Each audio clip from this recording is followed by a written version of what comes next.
All right.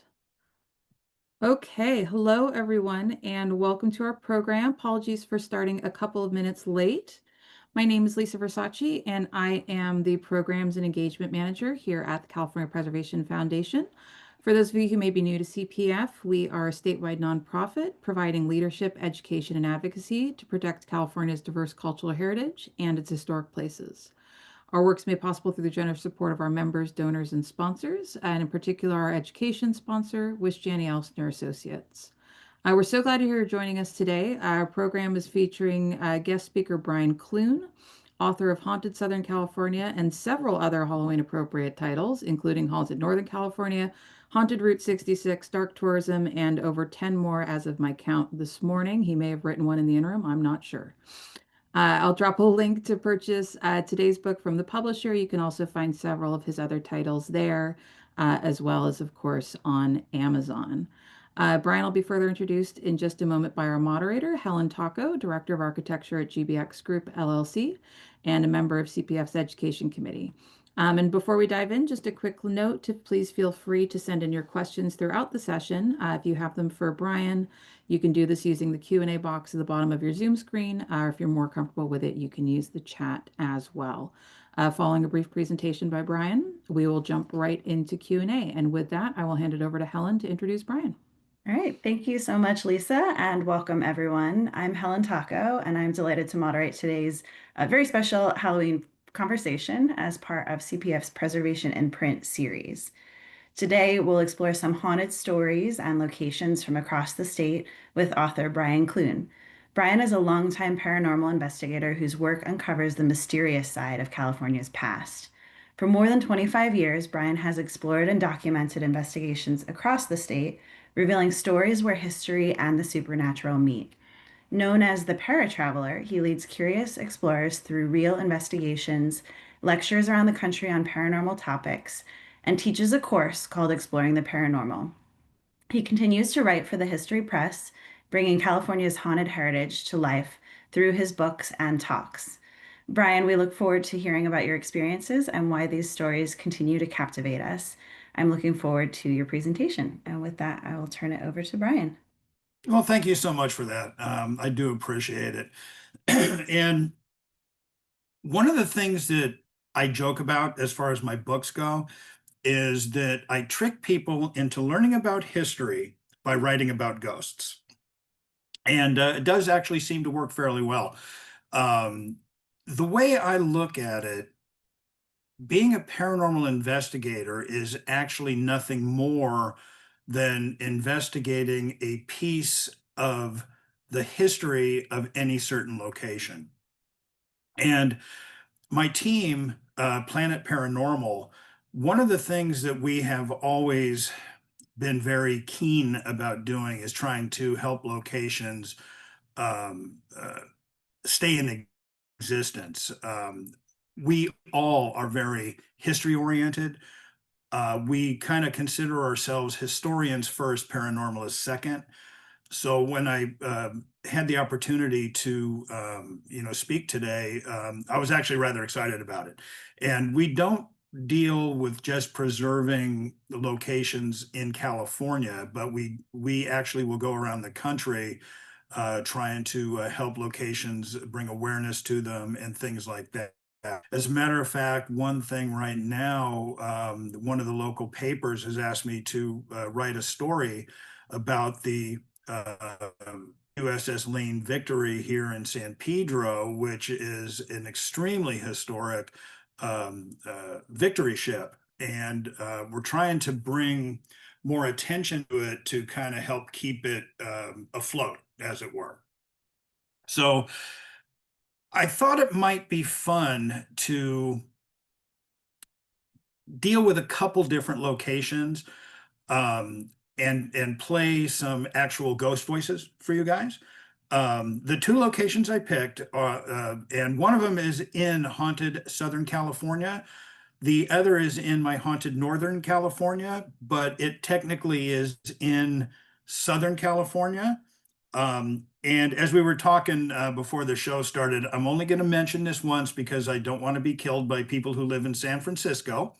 but San Francisco is technically and officially in Southern California. That's not me, okay? That's the state. So please don't kill the messenger. So I'm going to be talking mainly about Alcatraz and the Queen Mary. Now, Alcatraz has been around for a lot longer than most people believe. Luckily, the federal government is doing their best to keep it as is. But this island has been around since literally before the San Francisco Bay was the San Francisco Bay. The Ohlone tribe used to, they knew it as a mountain peak. And after the waters filled it in, it became an island. They used it as a place of exile for members of the tribe that committed crimes and things like that. And they actually believed that Alcatraz had a couple evil creatures on it. Well, one evil creature actually called a Bookwoos. The Bookwoos was a drowning victim who became a monster who would try and give something called ghost food to people to turn them into Bookwoos themselves. And if they couldn't get them to eat the ghost food, the Bookwoos would kill them and make them their slaves for the rest of eternity. So, I guess you would have had to have decided, let's see, do I want to be an evil monster or do I want to be a slave to an evil monster? So the Ohlone really didn't venture deep into Alcatraz. They would only stop there during their fishing expeditions and basically stay as close to wherever they landed their boats. There was also a Matacogni, which is the Modoc version of Bigfoot. That's the only way I can explain it. And there is also supposedly a sea monster circling the island, but I've been to Alcatraz numerous times and I've never seen any of these creatures. But the history of Alcatraz goes back to the Spaniards as far as European history goes, right up through the Mexican era, where they basically ignored Northern California. The United States, they actually built, excuse me, they built a fortress on Alcatraz during the Civil War, and then, of course, we all know about the prison era. And it's the prison era that seems to have a majority of the ghosts. Now, I have been lucky enough to spend the night on Alcatraz twice. The first year was 2009, and the paranormal activity was off the charts. The second year we were there, not so much. We hardly had anything happen. But again, it was Alcatraz, and not a whole lot of people can say they've spent the night on Alcatraz wandering around. So either way, both years were fantastic. So I'm going to play this one EVP, and it repeats a couple times. We were in the surgical ward of Alcatraz, which is actually an area above the mess hall that is normally off limits to tourists. And one of our teammates, Laurel, had asked if there was a doctor in the house. And I didn't bother to put the EVP that we received on that because it is really too hard to hear and you have to boost it. So it technically wouldn't even be close to called evidence. But then she asks, if there is a doctor, can you tell us your name? Now, hopefully you guys can hear this, but it is what we think is an adolescent boy who is saying that his name is Jacob. So if you guys can take a good listen, we're always asking people if they think the same thing. If there is a doctor over here, could you tell us your name?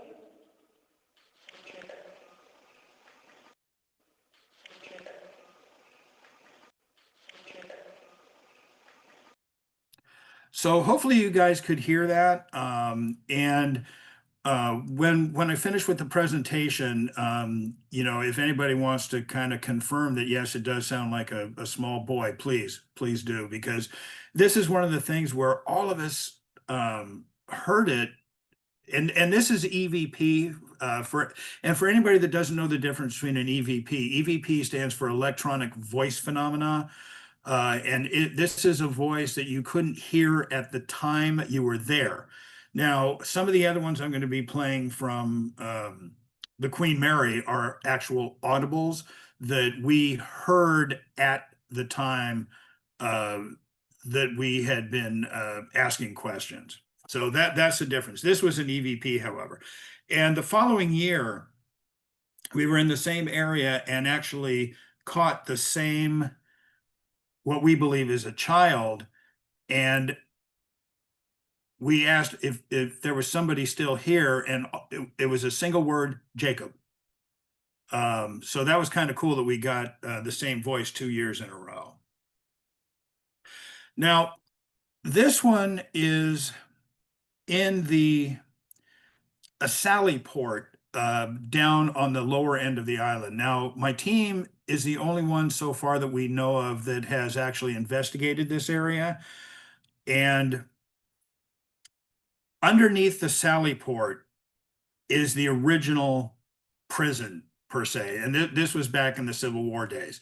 It was basically just a hole in the ground, a big square, and they literally shoved men in there. This was for Confederate prisoners during the Civil War, for deserters and things like that. And what we caught was a woman who just seemed very surprised that anybody was down there talking. Now, the first part of it where she says what is a little on the quiet side. The second one is boosted and there's a lot of bird noises in with it, but it's pretty clear when you can hear her say, "Oh my God." So I'm going to go ahead and play it for you guys.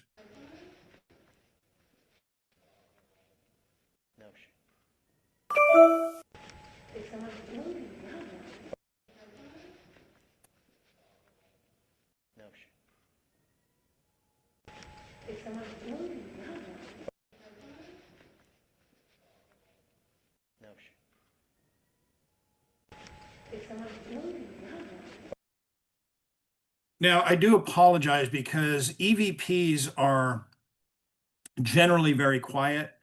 And if you boost them too much, they become so distorted that you can't hear them. So this is why a lot of times we explain to people that if you want to listen to EVPs, to please use headphones, because having headphones and having them right up against your ears is generally a lot easier to hear the EVPs. So you can go to YouTube and hear these if you want with headphones. If you go to YouTube and type in Voices of Alcatraz, it is a video that I put together that has the EVPs from and one really creepy audible of a spirit telling us to get out.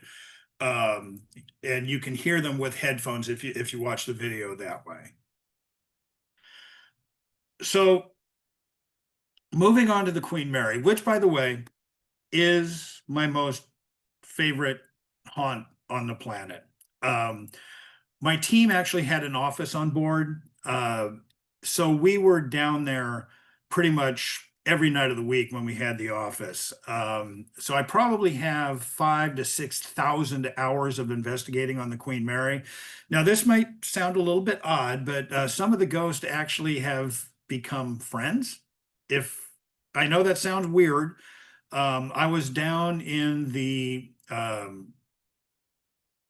electrical room, or a generator room, which is directly below the first class pool. And there's a spirit there by the name of John Henry. And we had been down there numerous times. And I was leaning on this little wooden railing outside, and I was kind of being a butthead. And I call out, "So, John Henry, did you miss me?" And I said it just like that. Right after I said that, I felt somebody lightly grab my arm, and right in my ear, I hear, "Get out." And it wasn't a mean get out. It was almost like a buddy of mine was joking around like, just get out of here. That type of get out. So I thought that was pretty cool.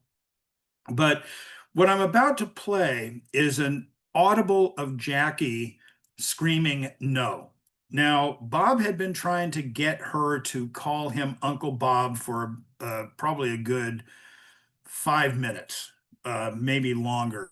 And the entire conversation we had with Jackie lasted about 17 minutes. But at one point, he's all, you can call me your Uncle Bob. And she just yells out, no, just really loud. And I mean, I was busy laughing because Bob and Jackie had this weird connection. I'm still not sure what it was, but Bob could always get her to talk. And to hear her finally just, yell out at him, you're not my uncle, which is what she says right after. But because there's a space in between, I left it just at the no, which is the most dramatic, I think. I'll probably back it up and play it for you guys at least twice. You can call me your uncle.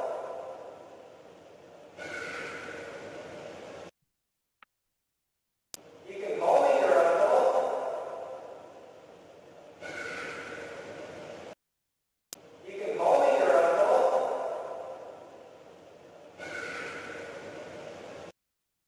Now, this was back in 2009 when I was still kind of skeptical about what was going on the Queen Mary, because I was thinking, okay, well, maybe they pipe in voices and, things like that. However, I was literally running around like a chicken with his head cut off, trying to figure out where this little girl was hiding. And naturally, there wasn't anybody there. I did do a complete search to find out whether there were speakers anywhere, and there are not. So my only conclusion was that, okay, this is definitely Jackie. Now, my skepticism is kind of weird considering we would be walking through the pool, and in the early days, we pretty much had free run of the ship, but we always had to have either a fire watch or security with us. And most of them really weren't believers, but we would literally be walking through the pool. And either me, Bob, or one of the other team members would call out, hey, Jackie, we're just passing through. And you just hear it go, okay. At which point the fire watch or security, the non-believers, would just stop and kind of get this weird look on their face like, what did we just hear? And we would just kind of look at them and go, now do you believe? At which point most of them did. So it was really fun back then to be able to bring the spirits to people who didn't really believe. So that was one of our most fun things that we did there. So now this one. All right. This is another audible. What you are looking at is the change room in the first class pool. Now, to get to this, you have to walk from the forward part of the pool to the back of the pool or aft, go through a very small corridor, which is only about 3.5 feet wide, to get into this area. Now, there are no lights in here. That switch that you see does not work. They've never put electricity in this after the ship came to Long Beach. What the light you're seeing is a flash. Now, right after this, you can see this was in 2007. Bob's daughter, Katrina, is asking, Jackie, can you talk with us? And the response we got was obviously not Jackie, because Jackie is about 5 or 6 years old, where the woman you're about to hear is obviously much older, and she has a very distinct British accent. After I play it for you once, there's one thing I want to point out and see if you guys can catch it. And some of you might catch it during the first play here. Jackie, will you talk for me? Hopefully you guys could hear that.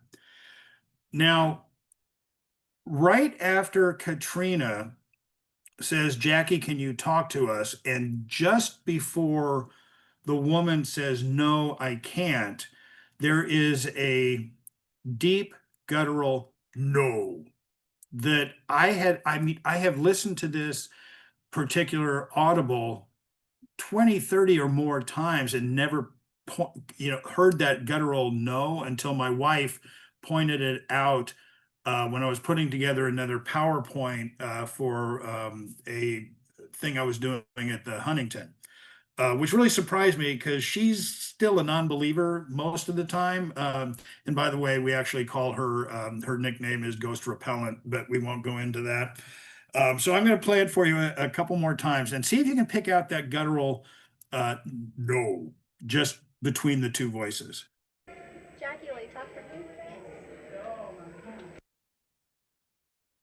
Jackie, will you talk for me?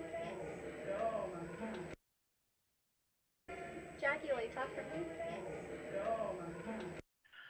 So it's coming out really quiet on my computer, but my computer's audio is or speakers are horrible. So hopefully it's coming out for you guys. Now I don't know whether you heard it or not, but again, you can go to Planet Paranormal Bob Davis, and this is up on his YouTube. And you can listen to it with headphones. Again, whenever you're listening to EVPs or Audible, EVP mainly, I highly recommend using headphones. So that's basically all I have for the presentation. So if you have any questions for me, please, I love answering questions. And it doesn't matter. A lot of people, try and ask me gotcha questions. I'm good with those as well. So any kind of questions you have, please feel free to ask. I know we've got at least one that has come in the chat. I was curious, before we get to that, so I just wanted to kind of give another plug for the book here for those of you who are here, because Brian talked about two sites, but I wanted to point out that this book, and I don't know if you can see the table of contents, that's just one of the 2 pages, and there are 27 different sites in this book. So there was, just a couple of pages about each one, which I thought was really interesting. And I was curious, Brian, if you could talk a little bit about, what your inspiration was to write this book and how you narrowed it down to 27. I'm sure there were tons more that you could have included.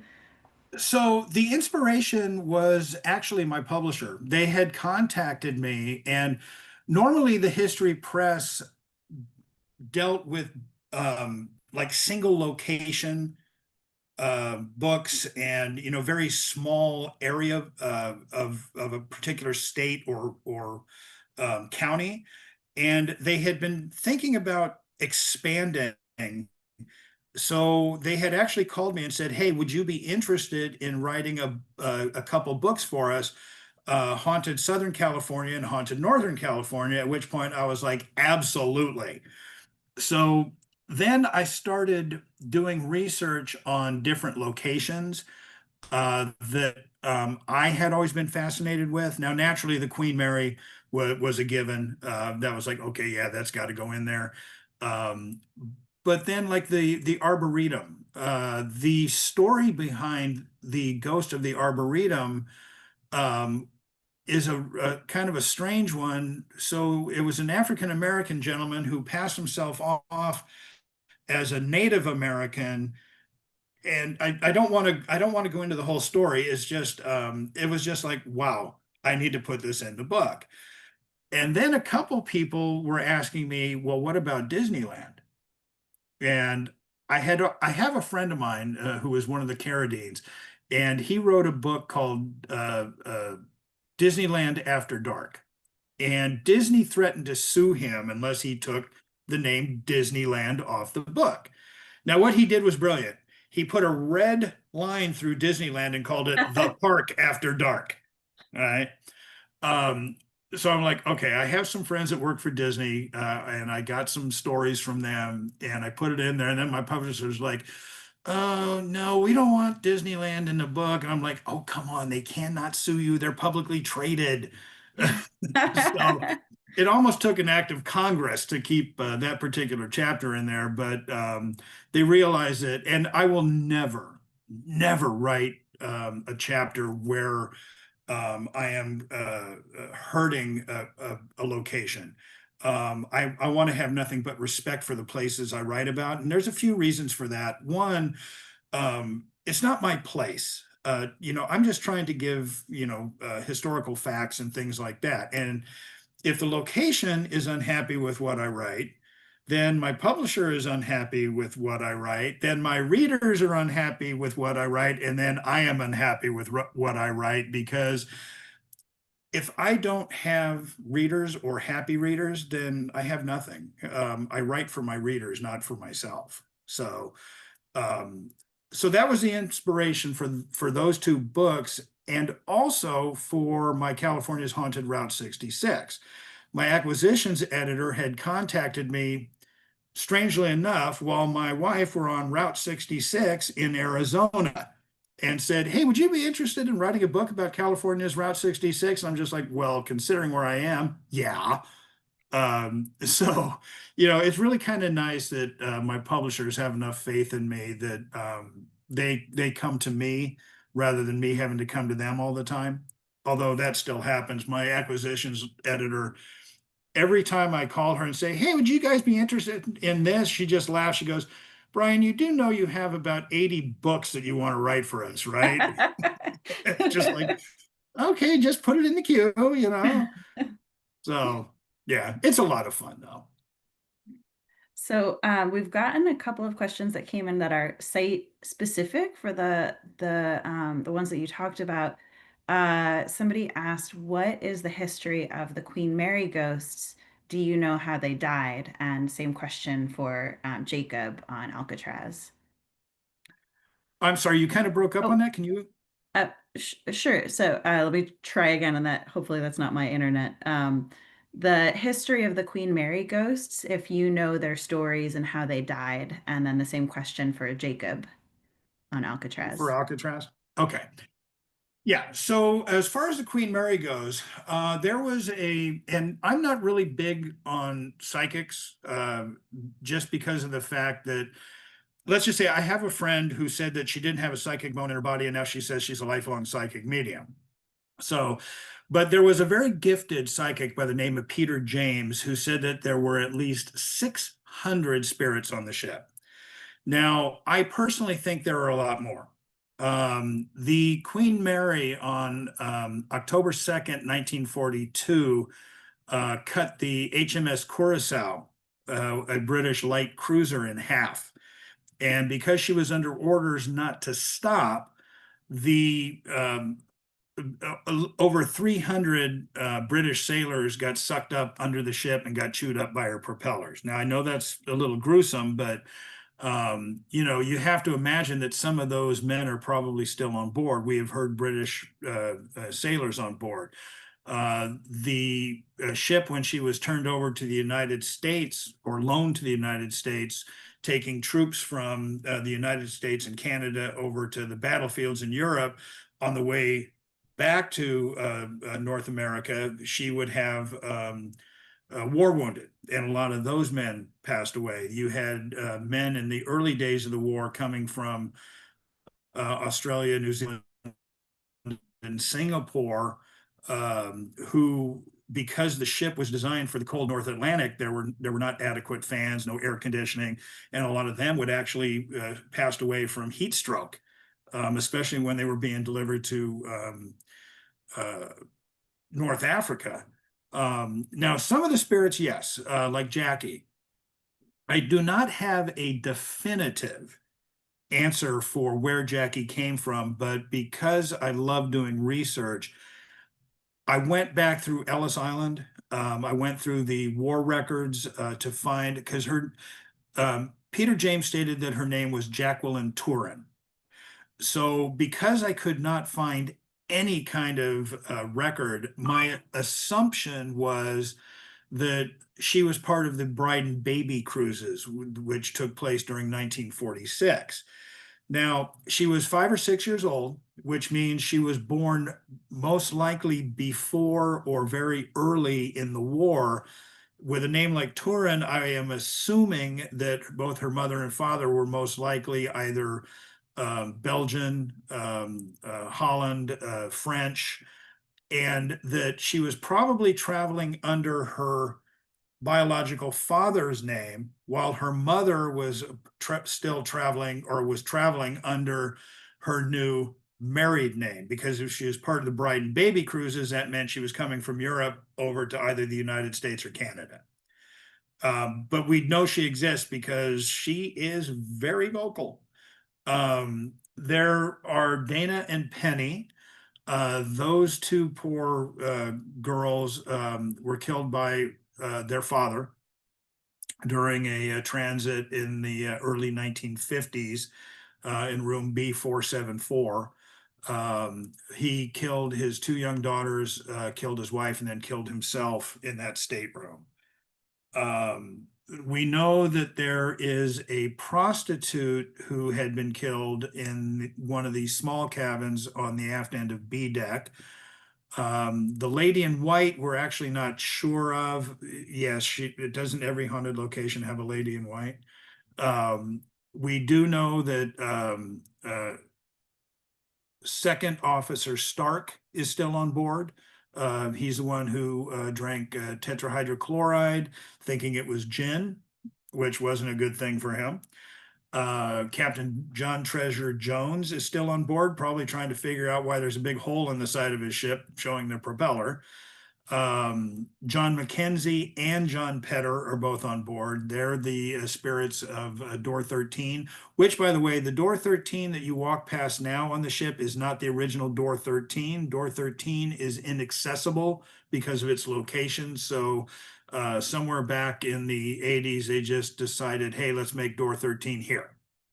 And apparently Petter and Mackenzie have actually gravitated toward there. Now, as far as Alcatraz, you have a few spirits. The spirit in cell 14D, his name is Rufus. I'm having a mental block on his last name, but he was killed in there. You have Al Capone, who is seen on the island, which I think is funny. I often said that when I pass away, I want Al Capone's travel agent, because Al Capone is seen at Alcatraz in Chicago, at his mansion in Florida, and on his former yacht, which, by the way, is still afloat. So the one thing that I think is funny is the Birdman of Alcatraz. A lot of people say he is there, but he is not there. He hated Alcatraz with a passion. I don't even know why they call him the Birdman of Alcatraz, because he wasn't allowed to have birds on Alcatraz. But even to this day, his two books that he wrote on ornithology are still classified as some of the best written about birds. And they're still for sale, believe it or not. So that just sort of gives you a brief idea of the spirits on those two locations. Yeah, interesting. So going to one of the other questions, so historic preservation stories are very important to us, and a lot of the times those, sorry, my sneezing cat, I don't know if you heard that, was not a ghost, it's just a cat. But a lot of the times the stories of places are what makes people inspired to go there. And I was curious about how you see the role of paratravelers and ghost hunters kind of impacting historic preservation, and how that can increase tourism and interest to motivate people to preserve more of these historic sites. So unfortunately, and I'm one of these weird paranormal investigators who differentiate between a paranormal investigator and a ghost hunter. Paranormal investigators, we are out there trying to seek the ghosts and the spirits, not because we want to have fun with them, but because we're trying to figure out, why are you here? What is keeping you here?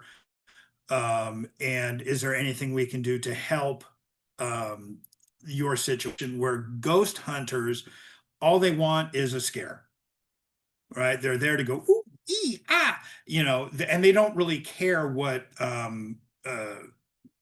is there or why they're there. They're the ones who have made orbs this ghost thing, which, orbs are dust, they're bugs or things like that. So ghost hunters, not so much into preservation, but a lot of paranormal investigators are. One of my friends from here in California moved to upstate New York because she purchased the Rolling Hills Asylum. She did it specifically because if somebody didn't buy it, they were going to tear it down. And this is actually a historic location. So her main goal is to keep the Rolling Hills Asylum alive. And I mean, it might sound kind of weird, because it's an asylum, but it does have an extensive history of the state. So there are a lot of paranormal investigators who donate. I mean, myself, Bob and I, we have given free tours. This was back before Urban Commons, but we would have people requesting us to give tours on the Queen Mary, and the Queen Mary is like, well, I'll tell you what, we'll go ahead and pay you. And you're like, no, no, no, no, please don't pay us. Just give us free parking. So, we were doing it not because we wanted to make money on it. We wanted the ship to have the money that these people were paying so it could go into restoration. Here on the Iowa, we don't really talk about our spirits, but it's well known that we have them. The same with the Lane Victory. So, the people that asked me to write about the Lane Victory said, well, we'll pay you. And I'm like, no, I don't want to be paid. I'll write what you want, and hopefully we can get some business to the Lane Victory to keep her alive. So a lot of ghost hunters complain about having to pay to go to a certain location to do an investigation. What they don't realize is that payment is actually going to restoration to keep the history of the location alive. I'm writing a book called Legends and Lore Along Route 66, Tales from the Mother Road. It's completely non-paranormal, but I had an opportunity to go to Waverly Hills Sanatorium. And some of the people I was with were complaining on how much it cost, but I was talking to the owner, and she was like, yeah, I'm sorry, but we have a giant building that is in some cases falling down. We need to repair this, we need to repair that, so I'm like, absolutely not a problem. So like I said, I try and bring the history to my books, to get people to realize that, what, these are places that we don't want to lose. You may look at it strictly as a haunted house, but it is so much more than that.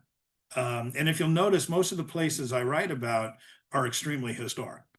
So I hope that answers the question. Yeah, I think it's really interesting because as a preservationist, and I'm an architect, but my company's a real estate company, and we spend a lot of time with historic buildings, and a lot of the time they're vacant, and we're like, well, what do we do with this building? How can we get people interested in this and get them to come here? And this was, I don't know, it was just interesting reading this book because it was an aspect of creating that interest that I had never thought about before. So, thank you for Yeah. your part in that and inspiring that. And there have been a few locations where I have suggested, are you guys haunted? And they're like, well, yeah. I said, so if you need to bring some funds in, have people come in and do an investigation. Just make sure you have somebody with them. Especially with ghost hunters. A lot of ghost hunters believe that, hey, I'm a ghost hunter, I can do whatever I want in this building, and I'm like, no, you can't, because guess what? Somebody owns it and somebody's going to have to spend money to repair it. So stop it. So, yeah. We did have one question come in, and I wasn't sure if this was a plug from somebody for the CPF conference coming up in Riverside in the spring, but somebody asked if you had any experiences of note at the Mission Inn Hotel at Riverside. So a lot of people have been asking me about that recently, and what I find amusing about that is I wanted them in my haunted Southern California book.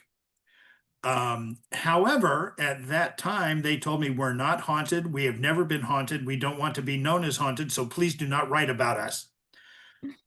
About, I'd say 3 or 4 months after the book was released, all of a sudden they're having ghost walks and ghost tours, and I'm just like, are you kidding me?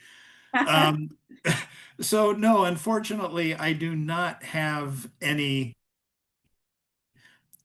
information about the Mission Inn because I just didn't bother to do a whole lot of research because they just did not want to be known as a haunted location um, until after I wrote the book. We did, and that's fair. Maybe it'll be in a future book.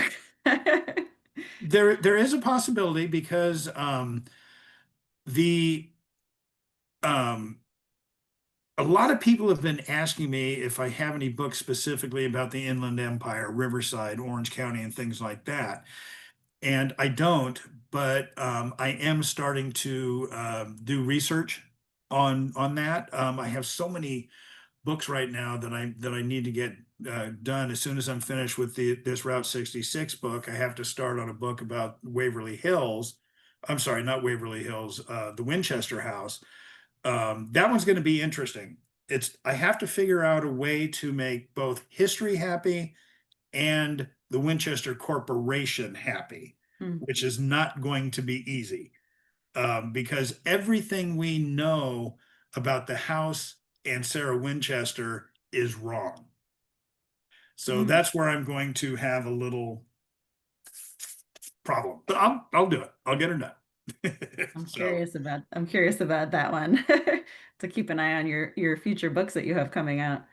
yeah. So let's see, we had a question about the creepiest places to stay and or visit in California, like hotels, prisons, insane asylums, etc. And to the person who put that in, that is I feel like that's a long question and possibly a long answer. And also read the book. But I don't know if there's any you want to highlight specifically, So Brian. it kind of depends on what you define as creepy. The Queen Mary, you have a very good chance of having a paranormal experience, not a guaranteed chance because ghosts are just deceased humans and they don't act on cue. It can be creepy if you wander around, in the middle of the night. But for me, it's not creepy at all. Now, there is a location in Ione, California, the Ione Hotel, which is certainly creepy. It has a couple, and it's very old. It has a couple creepy rooms that you can stay in. The town itself is very small. I wouldn't say creepy, but it has a lot of haunted locations within the town itself. The National Hotel in Jackson, California, is definitely creepy, but it is also a very nice hotel. You have the National Exchange in my brain just stopped working. Nevada City, sorry, Nevada City, California, is has a bit of creep. One of my favorite, however, is the Delta King steamboat in Old Sac. Um, it is exactly what it sounds like, a steamboat. It is definitely has a creepy vibe to it, and it is a hotel. You can stay on board. So those I would say are some good ones. The Cosmopolitan Hotel is smack dab in the middle of Old Town San Diego, is one that I would recommend. The Hotel Del, but unfortunately, the Hotel Del, unless you have a whole lot of money, it's now owned by the Hilton, and they just really raised the prices. So, And what about somebody asked a question, do you have any experiences of note at the various historic missions? And to the person who asked that, there are a few of those, at least one in this book also. yeah. So the one in the book is La Purisima, and I've investigated there 4 or 5 times, and um, we did have some interesting things happen. I did not necessarily believe the stories about hearing drums. But one investigation, we were in the opposite part of the mission, and we started hearing these drums, and we're like, no, no, we are not hearing that. And so we kind of ran out to where the tribal area was, and as soon as we got there, it all stopped. So I cannot confirm, but I also cannot deny that we heard drums. There is also a cot that has a tendency to have it look like there's somebody laying in it. Now, it could also have to do with the fact that this is one of the extremely old beds where the term sleep tight came from, where you have to tighten the straps to not sink into the mattress. So it could be, something like that. But when we got there, it looked pretty flat. When we went back in there a couple hours later, it didn't look flat at all.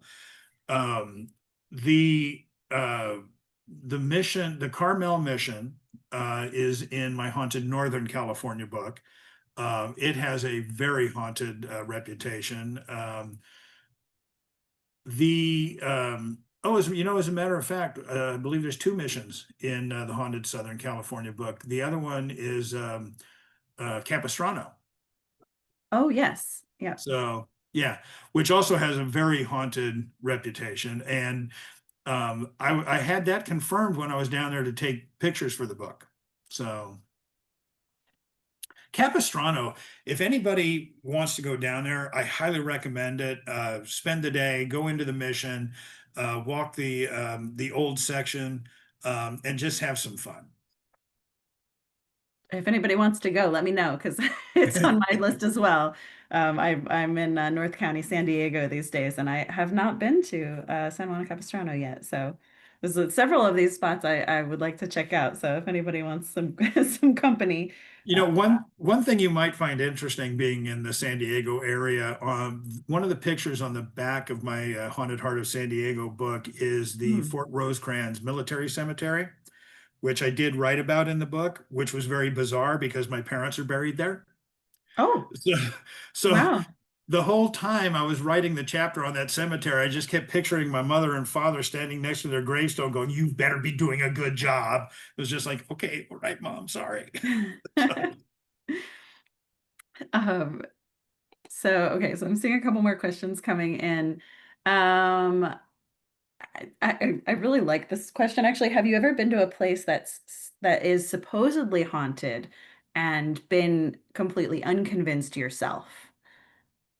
As a matter of fact, just recently, when we went to Waverly Hills, the day after we left to drive down to Oak Ridge, Tennessee, because we were going to investigate the Brushy Mountain State Prison. Now, this is a closed prison whose claim to fame is James Earl Ray, the person who Martin Luther King. It has a huge paranormal reputation. Not one of us had even a shred of evidence. Now, that doesn't mean it's not haunted. Again, like I said, ghosts are just deceased people, so they don't act on cue. They could have just been like, "Oh my God, ghost hunters again, just go hide." So, it's hard to say. Sorry, I'm going back and forth to the chats and all the questions. In addition to the Winchester House, are there any other historic sites or preservation projects that you're currently excited about? And then somebody in the audience also asked if you're doing any future investigations about ghost towns. So one of the places that I am extremely excited about is on the cover of my Haunted Northern California book. It is Preston Castle. Now, its original the name was the Preston School of Industry, and it was the first child detention center in the state. Some of the notables, Rory Calhoun was a inmate there, Waylon Jennings. So it is being preserved. It is really the only building left from the original Preston School of Industry, and it is a beautiful building. It became known as Preston Castles because of the way it looks. I may be going up there and kind of donating some of my time if they'll have me.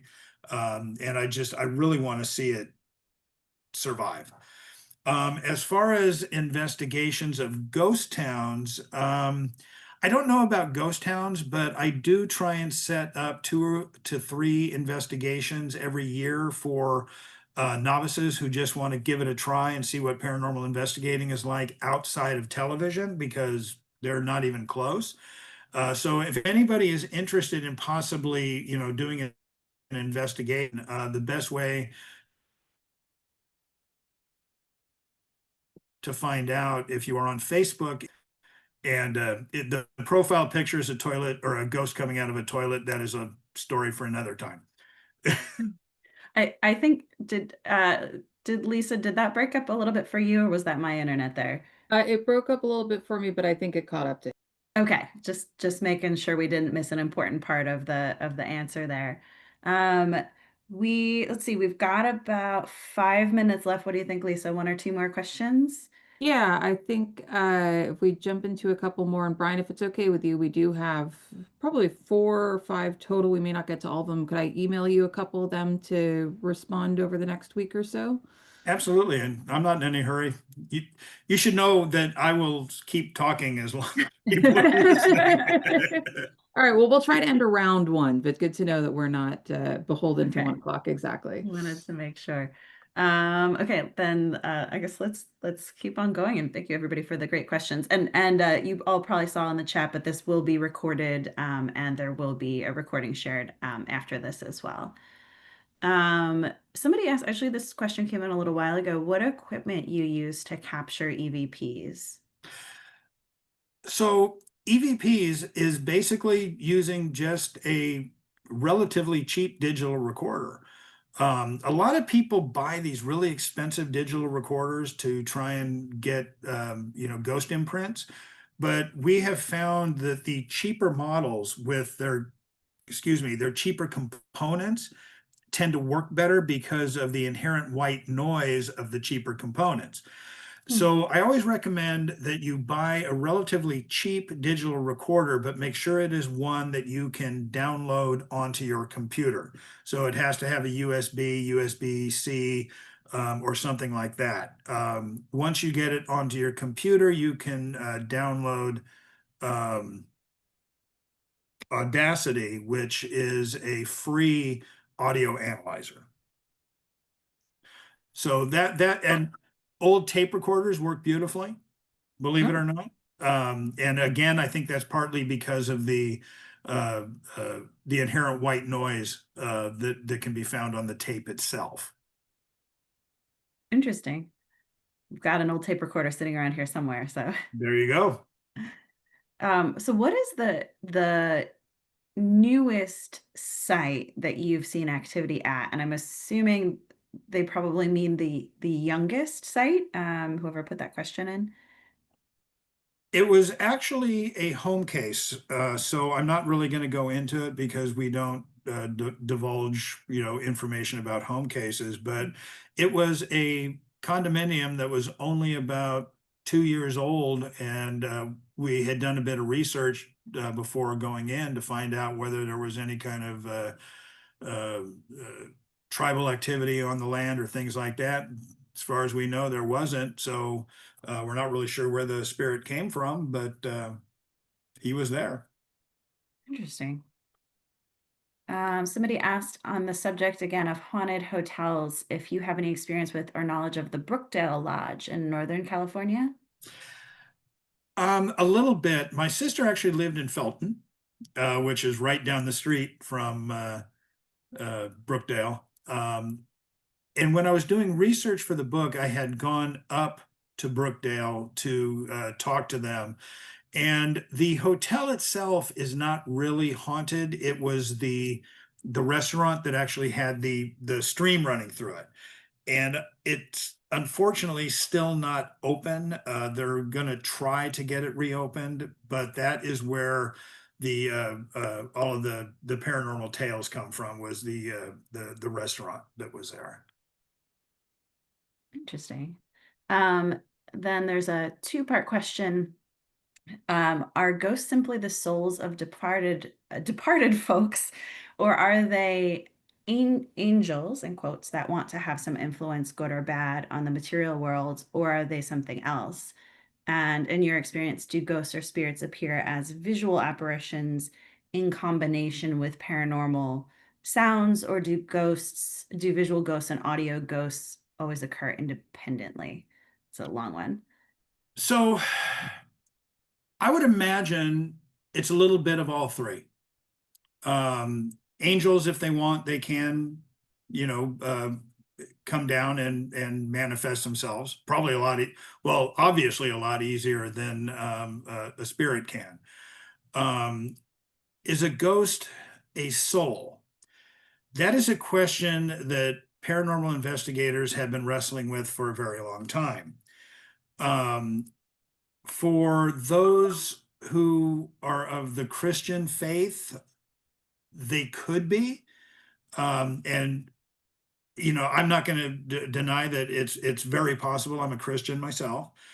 There is a logical explanation. I am concerned, and it comes with the fact in physics, we are basically nothing but electrical energy that holds together a bag of water. Now, our thought patterns are nothing but electrical impulses. In physics, we know that you cannot destroy energy, you can only change it. So if there is no way for the body to continue, what happens to that electrical energy? It gets dispersed out into the atmosphere. But because for so long it has held together this shape, it will most likely, and this is my theory, by the way, it will kind of hold together as that shape. And with our thought patterns being nothing but the electrical, why wouldn't we have the same thoughts? Because it's just electrical energy. Now, as far as ghosts manifesting, visual is extremely rare. Now, one of the reasons for this is it takes energy for a ghost to be able to manifest. This is why batteries will go dead if a ghost is manifesting.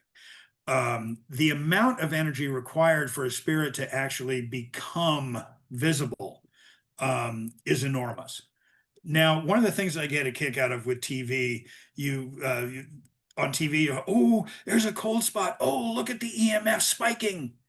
Yeah, no, because of the fact that the cold spot is because the spirit is drawing all of the energy around them into being able to create a voice or to manifest visual. It's taking all of that energy, which means the EMF meter would actually go down, not up.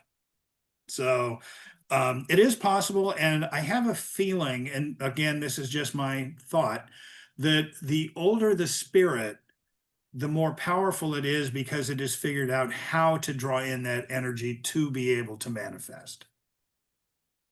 It was interesting. I know that question wasn't specifically preservation related, but I was curious to hear the answer as well. So thank No you. worries. I guess I just have one more question. And to those others, I know we've had some more questions come in, but we're going to email them to Brian, and we will try to get answers to as many of you as we can. But I have one more question for you. With Halloween coming up on Friday this week, do you have any special plans for that, or how are you celebrating? I will be celebrating with my granddaughter's first Halloween. They are going to be coming over. They are going to be coming over to our house, and we are going to go trick-or-treating together, and I am going to be grinning ear to ear.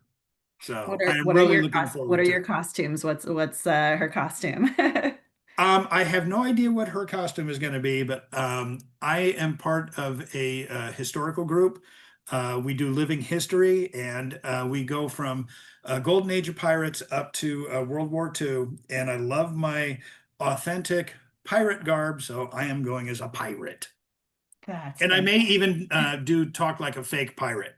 So, by the way, I am the only one on the Iowa crew who is signed up for Talk Like a Pirate Day. We'll have to get more of you signed up. That's disappointing. Yeah, that all sounds like great fun. Well, It is. thank you so much again, Brian, for your time and the education and answering all of our preservation and non-preservation related questions. I will turn it back over to Lisa then to wrap us up for the day. Thanks, Helen. Yes, let me echo that. Thank you to our audience for joining us today. As mentioned, if we overlooked your question or if we just didn't have time to get to it, I do have a handful that I plan to email Brian after this program, and we'll get you some answers. And behalf of CPF and myself, Brian, a huge thank you for spending your time with us today. It was a lot of Absolutely. I really fun. enjoyed it. It was a lot of fun to hear about the spookier side of California's history. Helen has had the pleasure of reading your book. I'm gonna crack into Haunted Northern California first, and may have some follow-up questions for you on there. Even though I'm in your Northern California, Southern California divide, and having issues with that at the moment. Uh, Just take a deep breath, you'll be okay. If you haven't already done so, please check out Brian's book, Haunted Southern California. As I mentioned, there's also Haunted Northern California, Haunted Route 66, and about a dozen more great titles to fill all of your spooky needs for California. If you found today's conversation fun, please consider supporting CPF by becoming a member or making a donation. Your support really makes programs like this possible. I also want to just mention on the way out, we have several great online programs coming up, including one next week on SOI Standard number 6. We have a 2-part boot camp on California's housing laws the week after that, and a My Path to Preservation with a preservation architect at the end of the month. You can find out more about each of these programs on our website, californiapreservation.org/webinars. Again, just a huge thank you, Brian, for sharing your time, some of Haunted History Anytime. in California. Thank you to our audience for spending part of your day with us, and we hope to see everyone in the program again soon.